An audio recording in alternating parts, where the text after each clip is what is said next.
DD किसान, बदलते भारत की शान।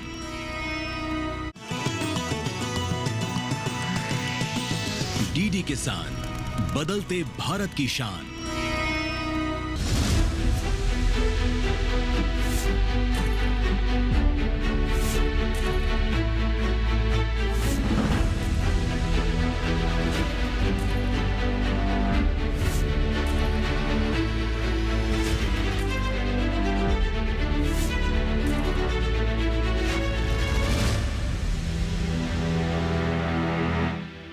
नमस्कार, आप देख रहे हैं दूरदर्शन किसान चैनल। सरकार आपके साथ कार्यक्रम में मैं अदिति शर्मा आप सभी का स्वागत करती हूं।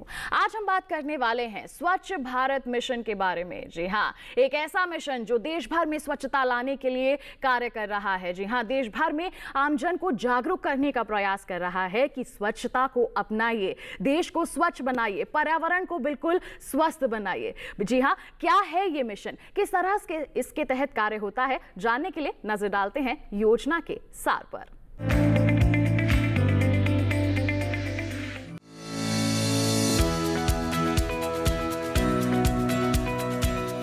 संस्कृत साहित्य की एक प्रेरक सूक्ति है, स्वच्छता परमम ज्ञानम, स्वच्छत्वे देवता स्थिता। अर्थात स्वच्छता ही सर्वोच्च ज्ञान है और स्वच्छता में ही देवताओं का वास होता है।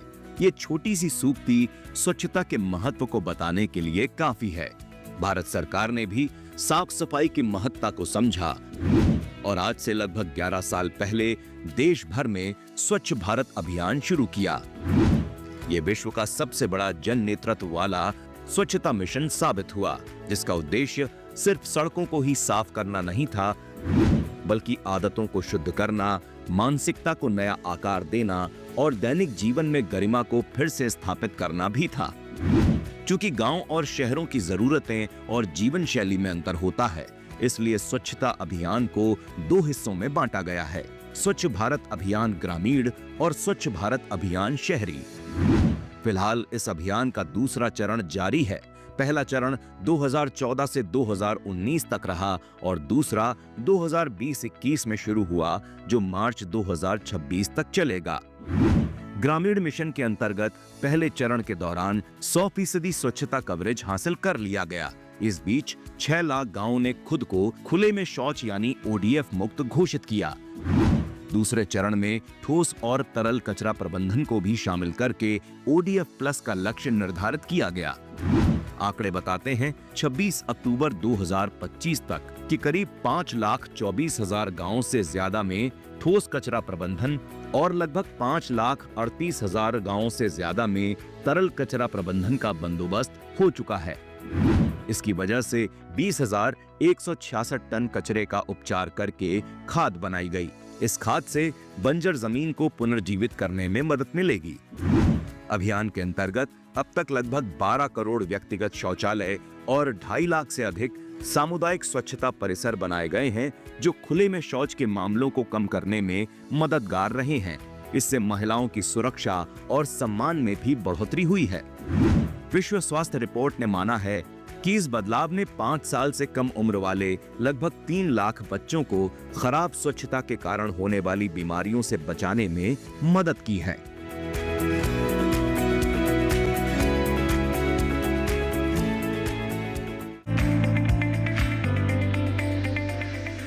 कार्यक्रम में फिलहाल रुक रहे हैं एक छोटे से ब्रेक के लिए। आप कहीं मत जाइए, हम जल्द ही हाजिर होंगे। बने रहिए दूरदर्शन किसान पर, देखते रहिए कार्यक्रम सरकार आपके साथ।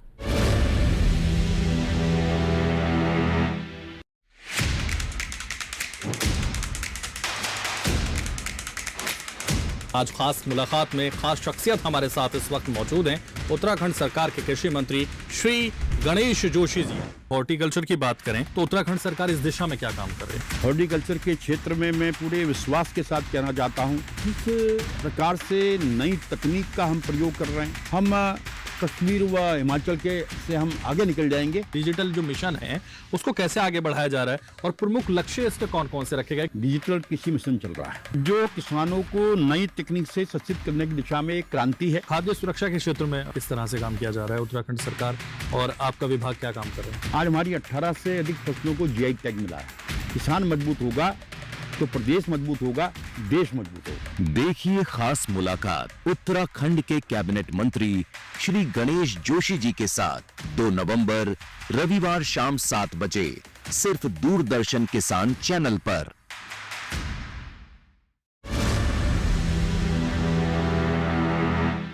ब्रेक के बाद दूरदर्शन किसान चैनल के कार्यक्रम सरकार आपके साथ में आप सभी का फिर से स्वागत है। बात हो रही है स्वच्छ भारत मिशन के बारे में, तो फिर आइए सीधा रुख करते हैं हमारे विशेषज्ञ का, जानते हैं कि ये जो मिशन है किस तरह से क्रियान्वित हो रहा है हमारे देश में। आइए रुख करें हमारे विशेषज्ञ का।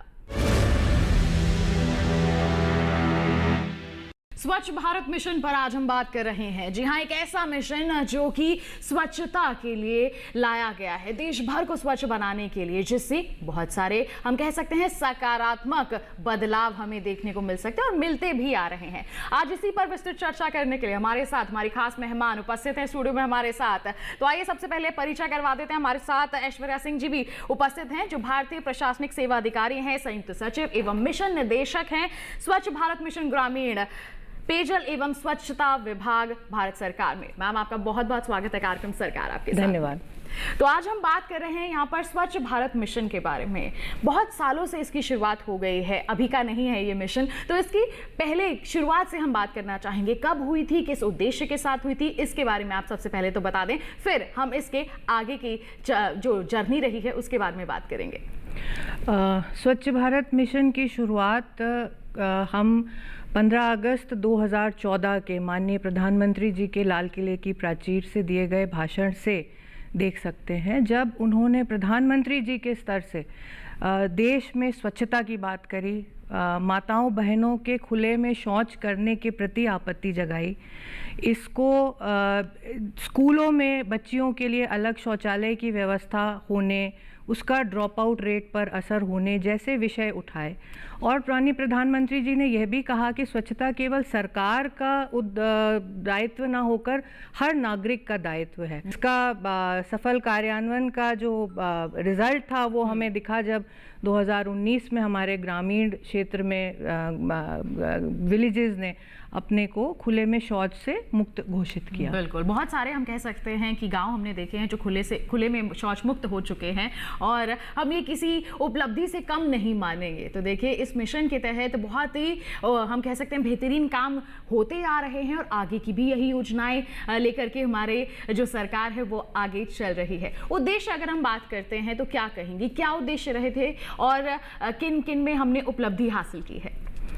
अगर हम स्वच्छ भारत मिशन के प्रथम चरण की बात करें, फेज़ 1 की बात करें, तो 2014 से 2019 तक हमारा उद्देश्य था गांवों को ODF या खुले में शौच मुक्त घोषित करना। इसके लिए घरों में एवं सामुदायिक शौचालयों के निर्माण पर फोकस किया गया था।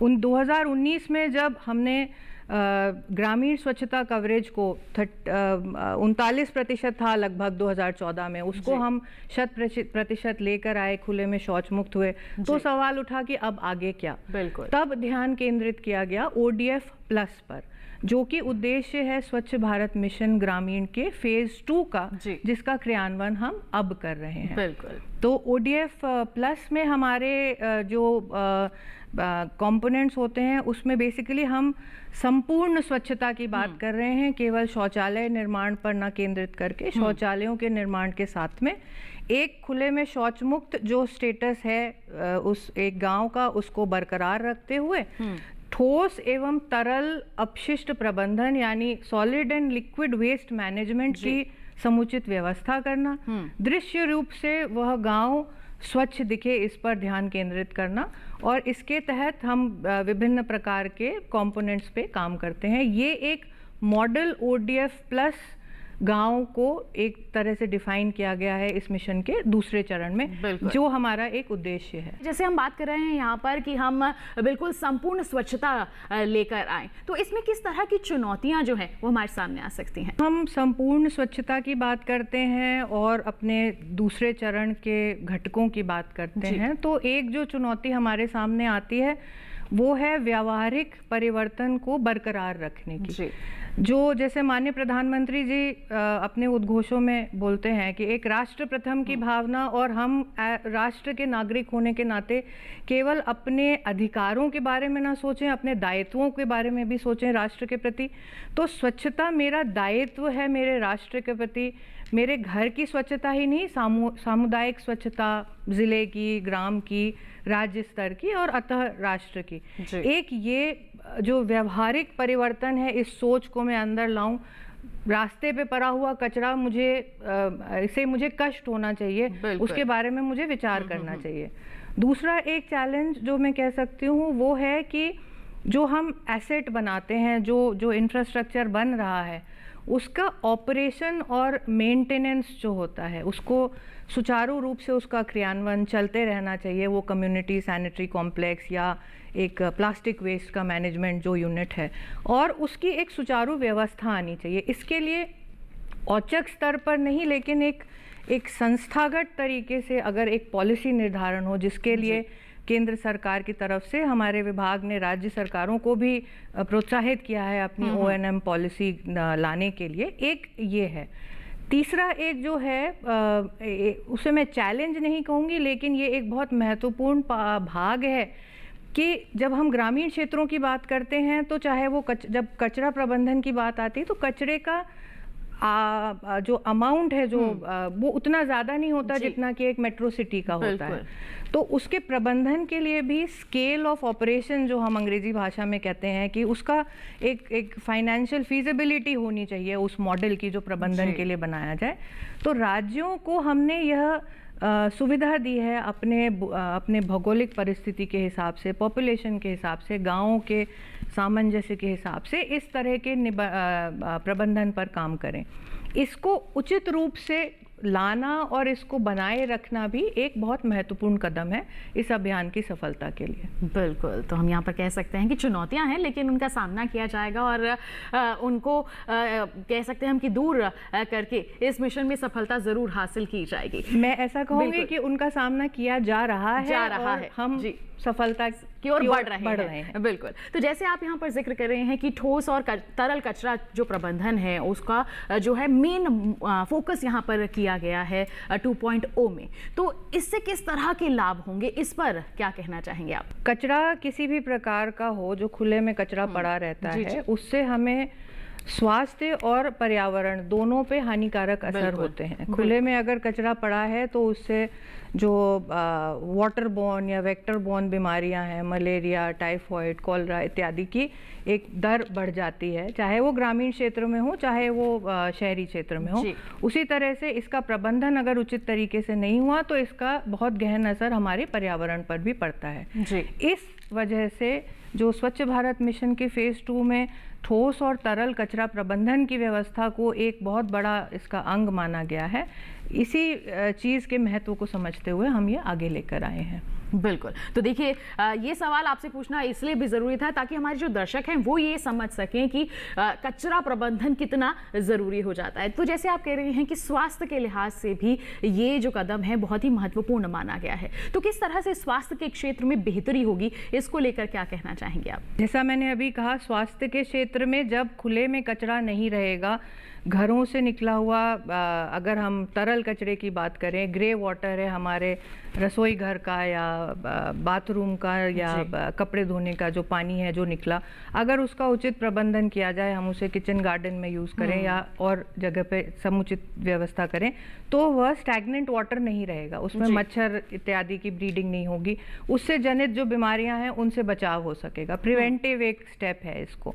दूसरी तरफ जो है जो सॉलिड वेस्ट होता है वो हमारे सामने हमें दिख रहा है कि प्लास्टिक के ढेर लग गए, कचरे के ढेर लग गए, उनको भी समुचित तरह से हटाना ज़रूरी है, क्योंकि स्वास्थ्य पे इसका भी असर पड़ता है और स्वास्थ्य के साथ साथ जैसे मैंने कहा पर्यावरण पर भी इसका बहुत खराब असर पड़ता है। बिल्कुल, तो ऐसे में बहुत ज़रूरी है कि इनका सही तरीके से और सही समय पर प्रबंधन कर दिया जाए, ताकि हमारे जो मानव स्वास्थ्य है उस पर तो कोई प्रभाव ना पड़े, साथ ही साथ हमारा जो पर्यावरण है वो भी सुरक्षित रहे, क्योंकि पर्यावरण सुरक्षित रहेगा तभी हमारा जो स्वास्थ्य है वो भी बेहतर बना रह सकेगा। तो ऐसे में आपसे जानना चाहेंगे कि जैसे हम यहाँ पर प्रबंधन की बात कर रहे हैं, इसके लिए किस तरह के कदम उठाए जा रहे हैं या उठाने के लिए सलाह दी जा रही है, जागरूकता लाई जा रही है आमजन के समक्ष?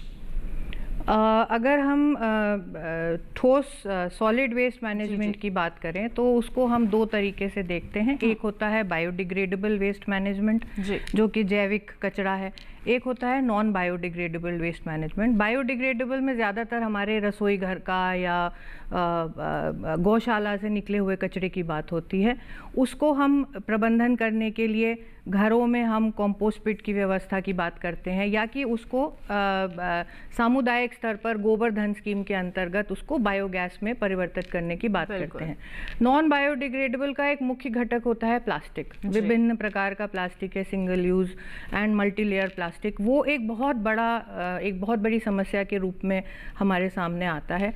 तो प्लास्टिक वेस्ट मैनेजमेंट यूनिट्स बनाने के लिए इस स्कीम के अंतर्गत इस अभियान में प्रावधान है, जहां पर राज्य अपने ज़िला स्तर पे और एक से ज़्यादा ब्लॉक को मिलाकर भी, अगर ब्लॉक छोटे हैं, प्लास्टिक वेस्ट मैनेजमेंट यूनिट्स बना सकते हैं, जहां पर कचरा जो आएगा घरों से उसको अलग करके सेग्रीगेशन, अलग छुटाने के शेड बनाकर प्लास्टिक वेस्ट उसका अलग तरह से उपयोग में लाया जाता है। श्रेड करके इसको कहीं कहीं राज्यों में हमने देखा है सड़क निर्माण में भी इस्तेमाल किया जा रहा है और सीमेंट फैक्ट्रियों में भेजा जाता है। जी। उसी तरह से अगर हम तरल कचरे की बात करें तो तरल में ग्रे वाटर मैनेजमेंट होता है, जो रसोई घर से निकला होता है, जो जिस पे हम पहले बात कर चुके हैं।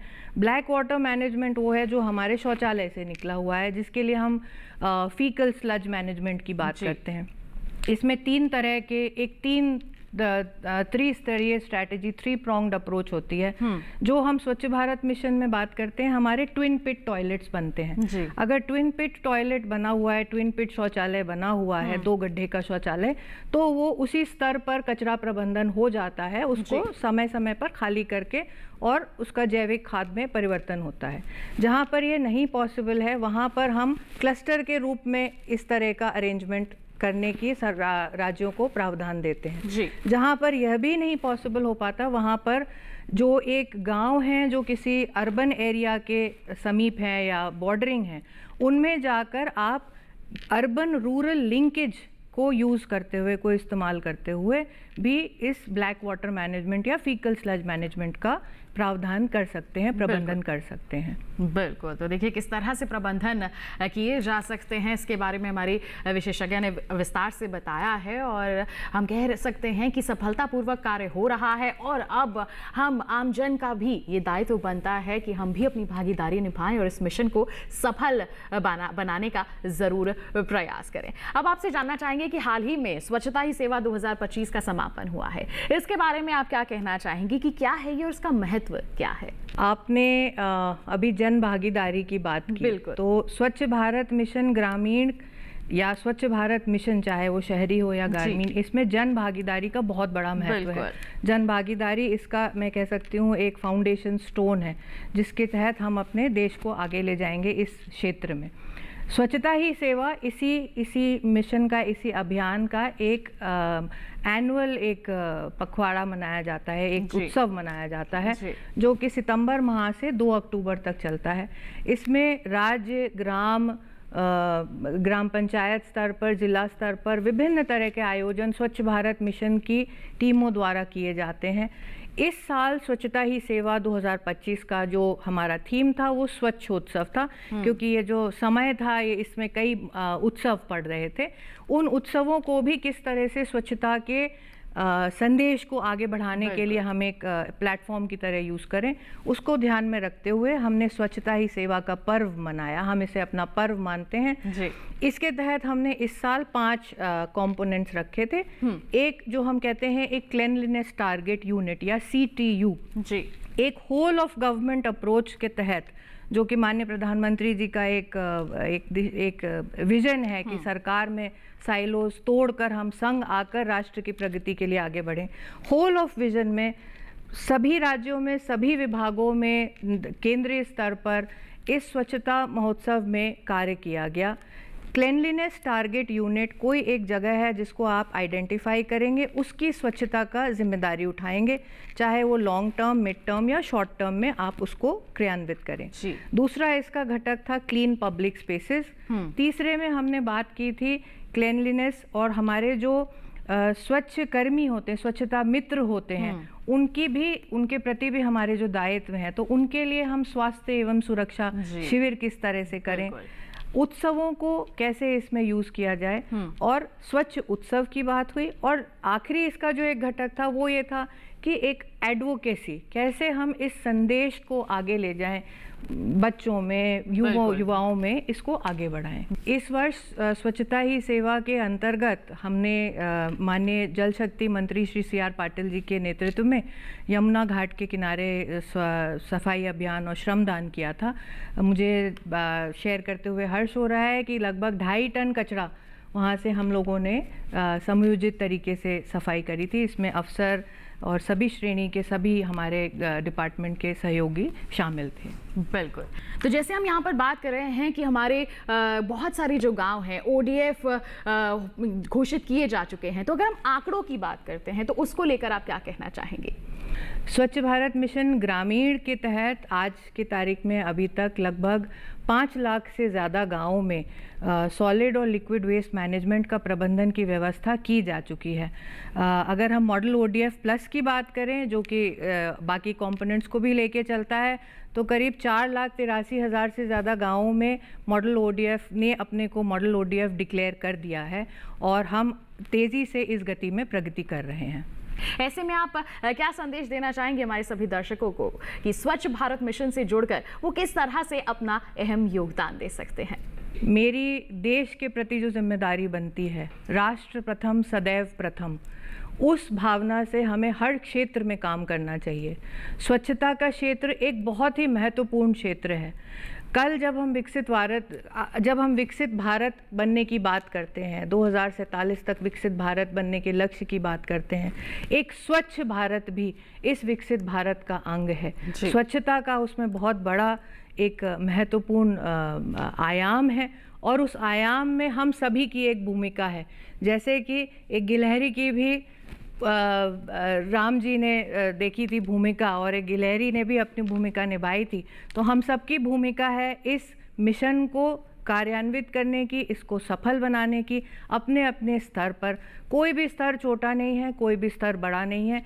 एक अकेला इंसान भी इसमें बहुत बड़ा बदलाव ला सकता है। यह सोचकर हम सबको, हम जहाँ हैं अपने स्तर पर, समुदाय के स्तर पर इसको सफलता से कार्यान्वित कर इसको सफल बनाना है और आगे भी इस दिशा में काम करते रहना है। स्वच्छ भारत अभियान केवल स्वच्छता की एक कल्मिनेशन नहीं है, स्वच्छता को एक जीवन का अंग बनाकर इस पे आगे बढ़ते जाना है। आने वाली पीढ़ियों को इस पे हमें लाना है, सचेत करना है, इसके बारे में सेंसिटाइज करना है, आगे बढ़ाना है। बिल्कुल, और आगे ऐसे ही बढ़ते जाना है, बिल्कुल रुकना नहीं है। कोई समय सीमा निर्धारित नहीं है कि इतने समय तक ही हमें इस मिशन से जुड़े रहना है। बिल्कुल मिशन तो चलता रहेगा। ऐसे में हमें बहुत ज़रूरी है कि ये बात हम ध्यान में रख लें, ये बात जान लें कि स्वच्छता अगर हम अपने स्तर पर लेकर आएंगे तो बिल्कुल आसपास बिल्कुल साफ सफाई रहेगी, जिससे बहुत सारे लाभ हमें ही होंगे। हम आगे आने वाली पीढ़ी को एक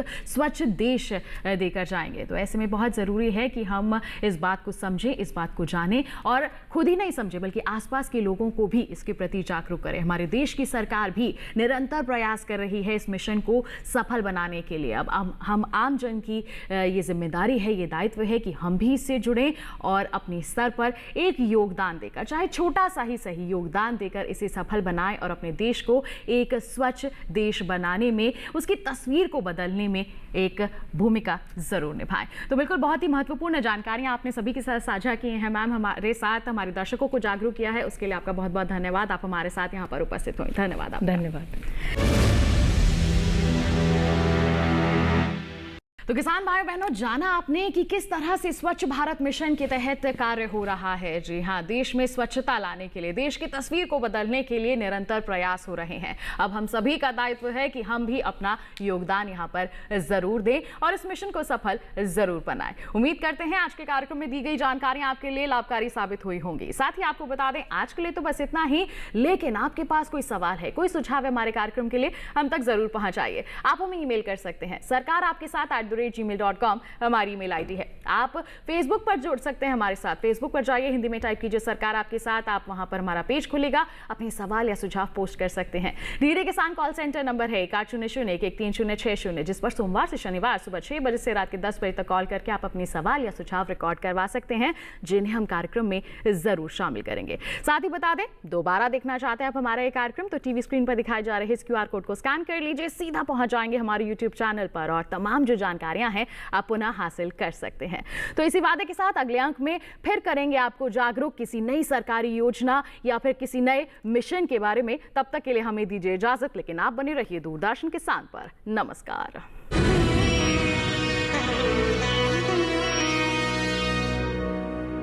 नमस्कार किसान भाइयों और बहनों, आप देख रहे हैं मंडी खबर। मैं हूं आपकी AI एंकर भूमि। आज हम आपके लिए लाए हैं देश भर की मंडियों से ताजा तरीन भाव। सबसे पहले चुकंदर के भाव।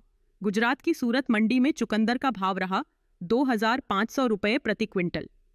हिमाचल प्रदेश की पालमपुर मंडी में चुकंदर 4,900 रुपये प्रति क्विंटल पर बिका। महाराष्ट्र की नागपुर मंडी में चुकंदर के सौदे 2,875 रुपये प्रति क्विंटल पर हुए। अब जानते हैं बैंगन के भाव। गुजरात की दामनगर मंडी में बैंगन का भाव रहा 7,500 रुपये प्रति क्विंटल। हरियाणा की अंबाला कैंट मंडी में बैंगन 1,200 रुपये प्रति क्विंटल पर बिका। जम्मू कश्मीर की उधमपुर मंडी में बैंगन का भाव रहा 2,750 रुपये प्रति क्विंटल। अब मोरिंगा के भाव की जानकारी। गुजरात की सूरत मंडी में मोरिंगा का भाव रहा 8,250 रुपये प्रति क्विंटल। महाराष्ट्र की पुणे मंडी में मोरिंगा 9,500 रुपये प्रति क्विंटल पर बिका। जबकि केरल की पलक्कड़ मंडी में इस दौरान मोरिंगा के सौदे 8,600 रुपये प्रति क्विंटल पर हुए। सभी भाव आवक और गुणवत्ता के अनुसार हैं। तो यह था आज का मंडी भाव। आप देखते रहिए DD किसान। धन्यवाद।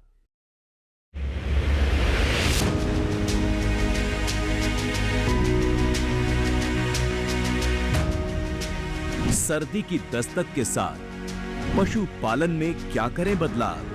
पशुधन को बीमारियों से बचाने के लिए कौन से हैं उपाय? छोटे छोटे लक्षण कैसे बन सकते हैं बड़ी समस्या का सबब? जानने के लिए देखिए सर्दियों में दुधारू पशुओं में होने वाले संभावित रोग और नियंत्रण। इस रविवार शाम 6:30 पर अपना पशु चिकित्सक लाइव सिर्फ दूरदर्शन किसान चैनल पर। सुनिए सुनिए सुनिए, आपके गांव में फिर सजेगा प्रश्न मंच। आपके गांव में फिर सजेगा प्रश्न मंच।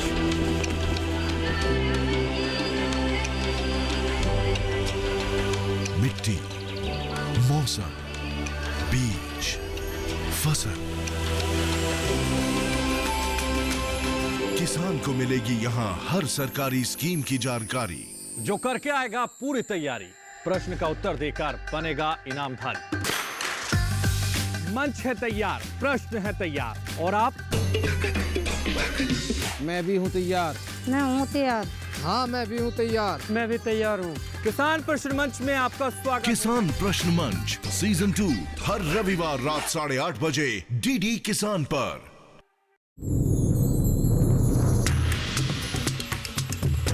कहते हैं कि बकरी जो है ना गरीबों की गाय है। अन्न का राजा यानी गेहूं कुपोषण की समस्या का समाधान हो सकता है।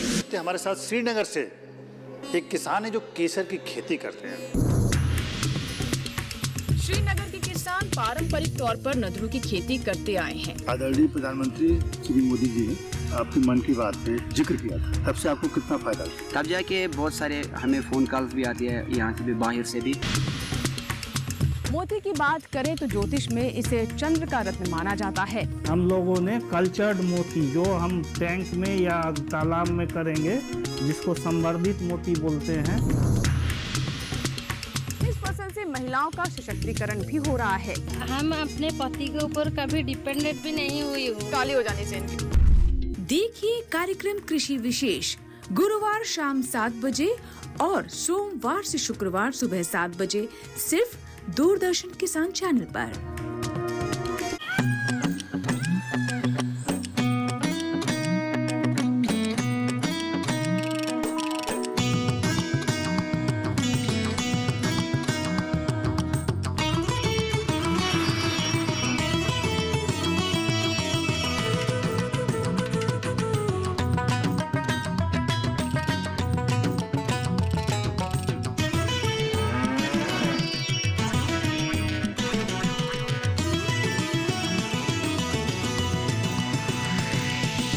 डीडी किसान, बदलते भारत की शान।